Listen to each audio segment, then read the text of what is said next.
അമ്മയുടെ birthday cake ഇട്ടപ്പോഴേ കുറച്ച് പേര് എന്നോട് റെസിപ്പി വീഡിയോ ചോദിച്ചിട്ടുണ്ടായിരുന്നു. കുറച്ചല്ല, ഒരു 3-4-5 പേര്. So we make the same recipe with different level. Egg yoke, lemon juice, milk, കുറച്ച് പൗഡർ ഷുഗർ, കോൺസ്ട്രാച്ച്, ലെമൺ സെറ്റ്സ്, അതായത് നാരങ്ങത്തൊലി.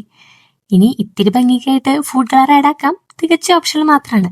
ഇത് ഡബിൾ ബോയിൽ ചെയ്ത് ഫ്രിഡ്ജിൽ മിനിമം ഒരു 20 മിനിറ്റ്സ് എങ്കിലും വെച്ച് ബീറ്റ് ചെയ്ത് വിപ്പിംഗ് ക്രീം ആയിട്ട് മിക്സ് ആക്കി എടുക്കാം. 3 ലെയർ ക്രീമിനുള്ളത് ഞാൻ എടുത്തിട്ടുള്ളൂ. അതിനായിട്ട് egg, powder sugar, floor, milk, melted butter ഇതെല്ലാം നല്ലപോലെ മിക്സ് ചെയ്ത് അരിയിച്ചെടുക്കാം. ഫ്ലേവർ ഏതാണെങ്കിലും ക്രീപ്പിന്റെ റെസിപ്പി സെയിം ആണ്. ഇനി ഇതെല്ലാം ഒഴിച്ച് ഓരോ റൗണ്ട് ചെയ്ത് എടുക്കണം. ആദ്യത്തെ തന്നെ നല്ല രീതിക്ക് പൊട്ടാതെ കിട്ടിയതിന്റെ സന്തോഷമാണ് എന്റെ മുഖത്ത് 100 വാൾട്ടായിട്ട് കാണുന്നത്. അങ്ങനെ സംഭവിക്കാറില്ല. ഓരോ ലെയറും വെച്ച് അതിന്റെ മുകളിലേക്ക് ലെമൺ യോഗട്ട് മിക്സ് ചെയ്ത ക്രീം സ്പ്രെഡ് ചെയ്ത് എടുക്കാം.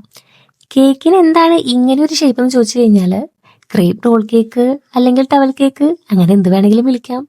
ഇതാണ് എന്റെ lemon crepe towel cake. Sweet and sour ആണ് ഇതിന്റെ ടേസ്റ്റ്. അതിഷ്ടമല്ലാത്തവർക്ക് പണി കുറഞ്ഞു. ക്രീമിൽ മാത്രമേ വ്യത്യാസമുള്ളൂ. അതിലേക്ക് നമുക്ക് ഇഷ്ടപ്പെട്ട ഫേവറേറ്റ് ആയിട്ടുള്ള ഫ്ലേവേഴ്സ് ഒക്കെ അങ്ങ് ആഡ് ചെയ്യാം. അപ്പോൾ ഞാനിത് പോയി കഴിക്കട്ടെ. ബൈ.